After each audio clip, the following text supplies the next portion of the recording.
en welkom by vanoggend se erediens. Ons gaan vanoggend uit Markus 12 uitlees vanaf vers 28 tot 34. Een van die skrifgeleerders het hulle hoor redeneer en het nader gestaan. Toe hy sien dat Jesus hulle 'n goeie antwoord gegee het, vra hy vir hom: "Wat is die heel grootste gebod?" Jesus antwoord hom: "Die eerste is: Luister Israel, die Here ons God is die enigste Here.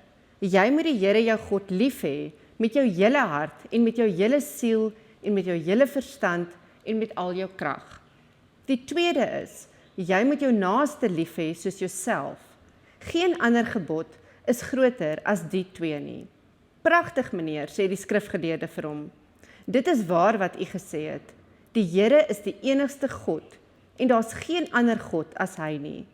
En om hom lief te hê met jou hele hart en met jou hele denke en met al jou krag en om jou naaste lief te hê soos jouself is van meer belang as al die brandoffers en ander diereoffers." Toe Jesus hom so verstandig hoor praat, sê hy vir hom: "Jy's nie ver van die koninkryk van God af nie." Niemand het dit toe meer gewaag om aan hom 'n vraag te stel nie. Nou hierdie gedeelte is vir ons baie bekend en ons hoor ook dit echo Exodus en die wette wat in Exodus aan Moses gegee is. En baie van ons is bekend hiermee omdat ons weet dat as ons lewe vir Jesus gee, dan beteken dit ons moet ons hele hart en siel en verstand vir hom gee. En baie keer is dit vir ons baie moeilik om die wêreldse dinge op sy te skuif en ons hele lewe aan God toe te wy. En laasweek het ek in 'n preek na die heiligmakingsproses verwys om te sê hoe moeilik dit is om hierdie pad saam met die Here te stap en in gemeenskap ten volle met hom te wees. Maar ek dink, daar waar ek wil stil staan vandag, is die tweede gebod. En nie tweede omdat dit minder belangrik is nie, maar tweede omdat dit gelyk staan aan die eerste. En dit is om jou naaste lief te hê soos jouself. Want ek dink dis die deel waarmee ons dikwels die meeste sukkel in ons geloofslewe. En baie keer dink ons dat dit die gedeelte is ook wat vir ons die meeste pyn en hartseer veroorsaak. Alhoewel dit die gedeelte is waarna ons die grootste behoefte het om saam met mense te wees in gemeenskap as gelowiges. En dit is hoekom ons na hierdie gedeelte vandag kyk. Want Jesus sê dis kardinaal belangrik dat ons ook vir ons naaste sal lief wees, net soos wat ons vir God sal lief wees. Want sien, as jy daardie besluit maak in jou lewe as individu, dat jy jou lewe gaan wy aan Jesus Christus, ten volle aan hom gaan wy, dan beteken dit dat jy moet op sy skuif jou eie behoeftes, die behoeftes van jou gesin, die behoeftes van jou naastes, in die plek daarvan vir die opbou van die koninkryk, vir die opbou en die liefde van God se naaste, wat dalk iemand anders in jou lewe kan wees. En hier, baie keer sien ons kerk as daai plek waar ons in 'n ruimte beweeg saam met Christus. En as jy besluit jy wil 'n Christen wees en deel van die kerk word, dan word ons in 'n boksie geplaas. Hoe bekend is dit nie vir ons nie, dat skielik pas jy in hierdie 4 mure van jou gemeente in, of in hierdie veilige omgewing van jou gesin. Iets wat vir jou bekend is, en mense sê, nou dat jy Christus aangeneem het, nou dat jy 'n lewensveranderende besluit gemaak het, pas jy skielik in hierdie boksie, en dis die boksie waarin ons jou sit. Maar ons weet dat Jesus hier in Matteus van iets heel anders praat. Hy verwys daarna dat jy is nie ver van die koninkryk van God af nie. En dis bietjie buite die boks. Dis bietjie wyer en verder as net daai onmiddellike omgewing wat vir ons so bekend is. En Jesus praat hier van 'n koninkryksgemeenskap. Nie net die gemeenskap wat ons ken en wat vir ons bekend is binne ons 4 mure van ons huis of van ons gemeente nie. En dit laat my dink aan, ek het 'n vriend gehad op universiteit wat vir my vertel het dat toe hy die eerste keer besluit het, na 'n rowwe lewe waardeur hy gegaan het, dat hy by die kerk wil aansluit. Toe is hy gebombardeer met pamflette van die kerk se visie, die kerk se missie, hoekom dit belangrik is dat hy aan daardie gemeente moet behoort en wat hy alles gaan kry. Niks van Jesus nie. Hy is weggestuur en hy het verlore gevoel. Hy het nie eintlik geweet waar om te begin en hoe om sy lewe nuut aan te pak toe hy daai besluit geneem het dat hy vir Jesus wil wees nie. En net so ken ons die bekende storie wat Francis Chan ook vertel, dat dit vir 'n ou baie lekkerder was en meer belonend was om deel van sy gang te wees, sy bende, as wat hy liefde en omgee en ondersteuning in die kerkgemeenskap ondervind het. En dis presies waarna hierdie gedeelte verwys. En dit het my nogal laat dink aan die boksie waarin jy geplaas word. Dat Christendom en om lief te hê en om God te volg is nie lidmaatskap aan 'n klub nie. Dis nie 'n besigheid nie en dis nie 'n boksie waarin jy geplaas kan word nie. Inteendeel, as ons kyk na die gelykenis in Matteus 22 of ook in Lukas 14, is dit die gelykenis van hierdie bruilofsmaal wat God voorberei het.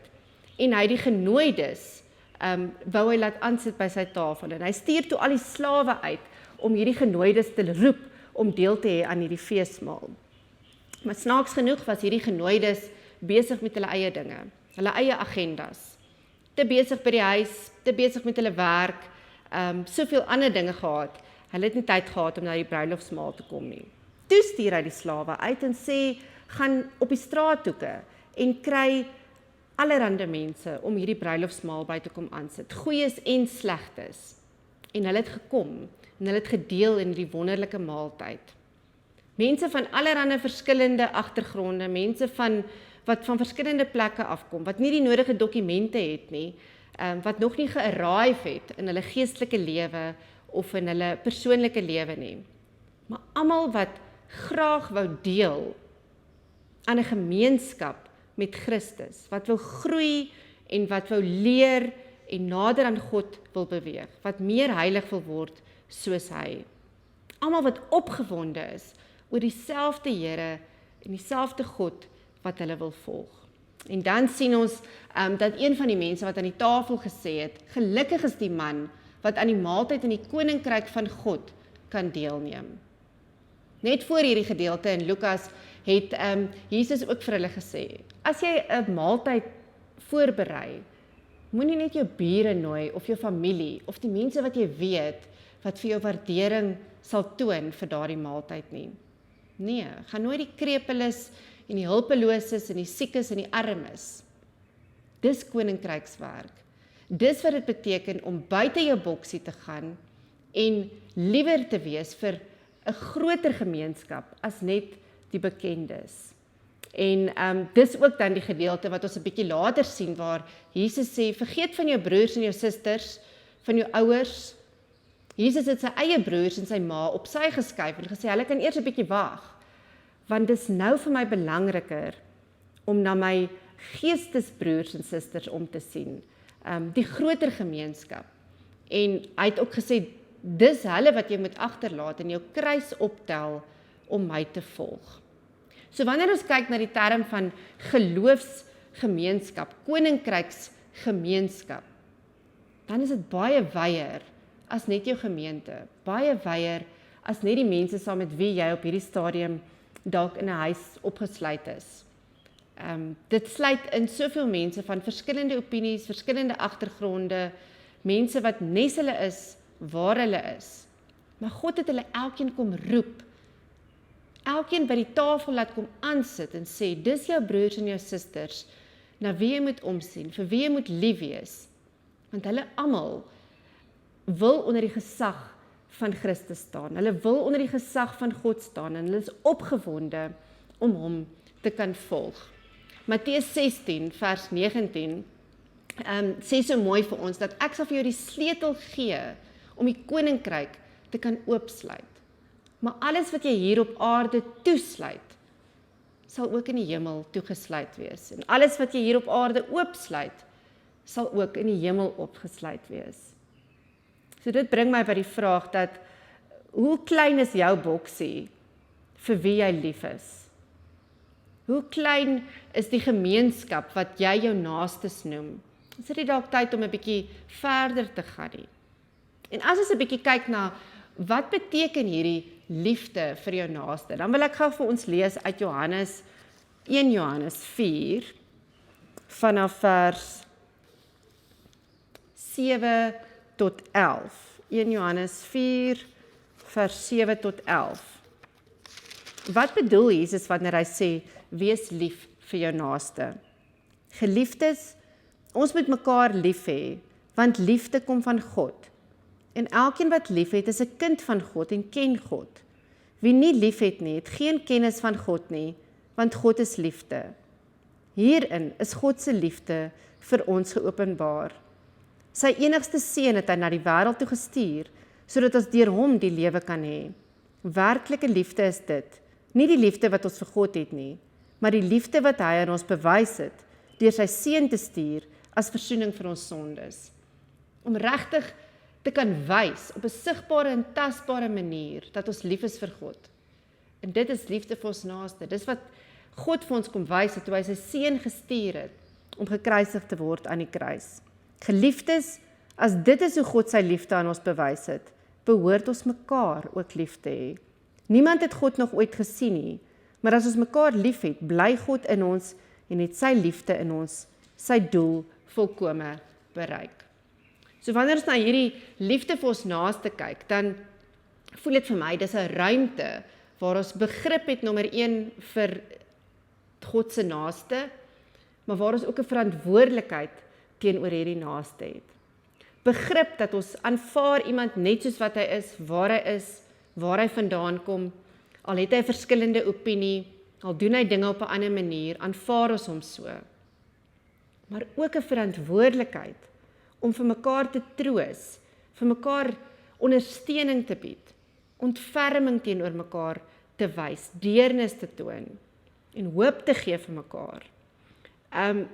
Ek wonder as jy jou die vraag afvra dat hoeveel van jou behoeftes stel jy op sy, sodat jy iemand anders se behoeftes eerste sal plaas.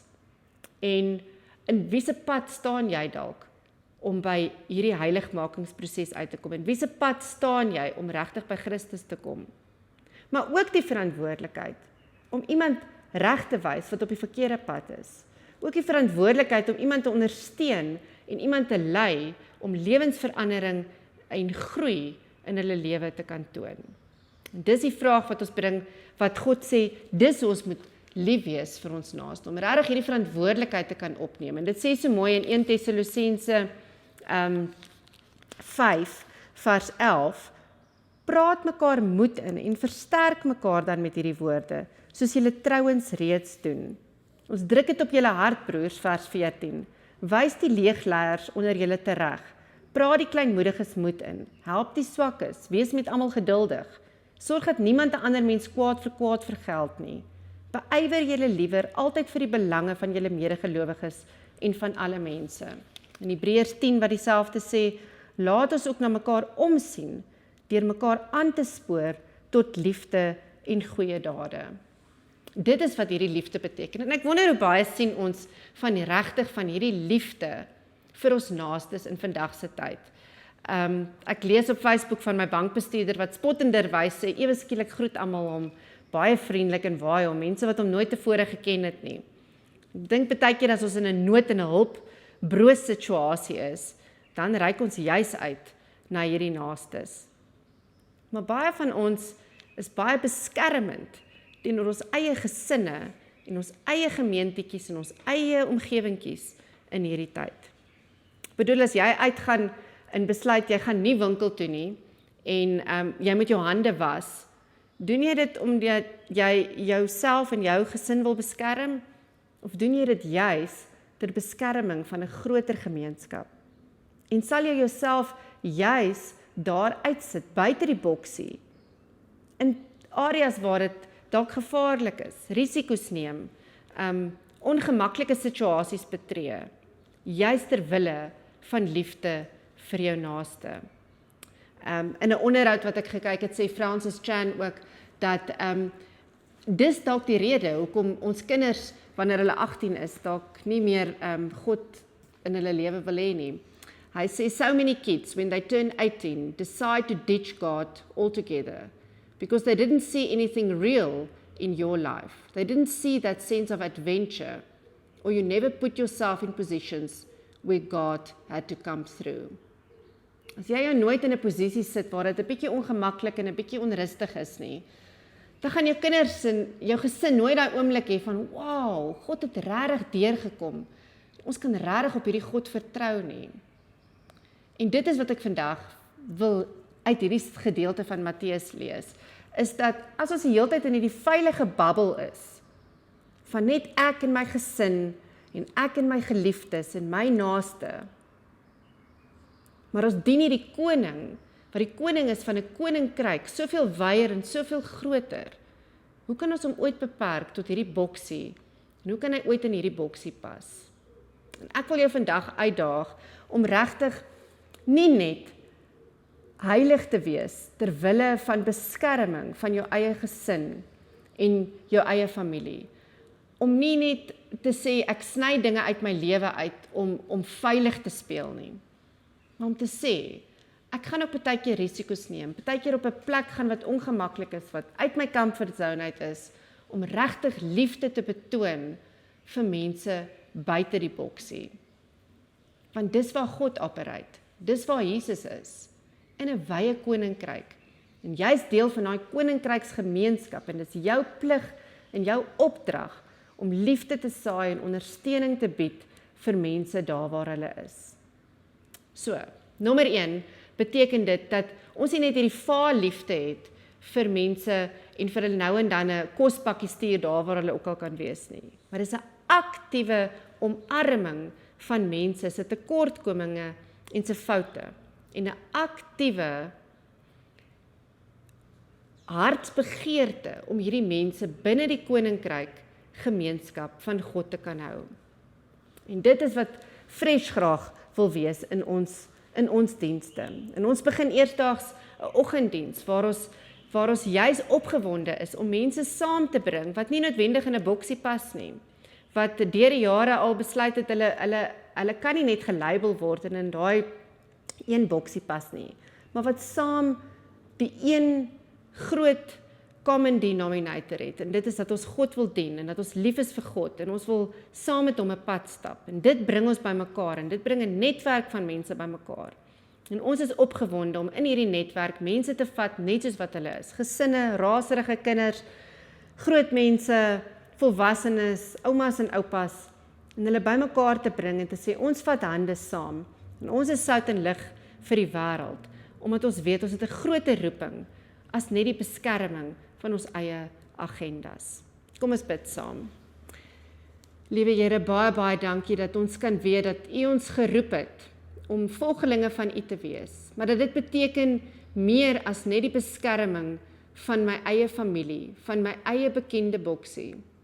Here, dat ek uit die boks uit sal klim, want ek is deel van 'n koninkryksgemeenskap wat wyd en ver strek. En mag U ons help om ons nette so wyd en ver as moontlik uit te gooi en regtig ondersteuning te bied vir mense wat ons nie so goed ken nie, vir mense wat buite ons gemaksone is, vir mense wat deel is van U kerk, Here, en wat ook opgewonde is oor U. En mag ons hierdie koninkryksgemeenskap van krag tot krag laat gaan met U as ons koning. Ek bid dit nie omdat ek dit verdien, Here, maar alleen uit U groot genade. Amen.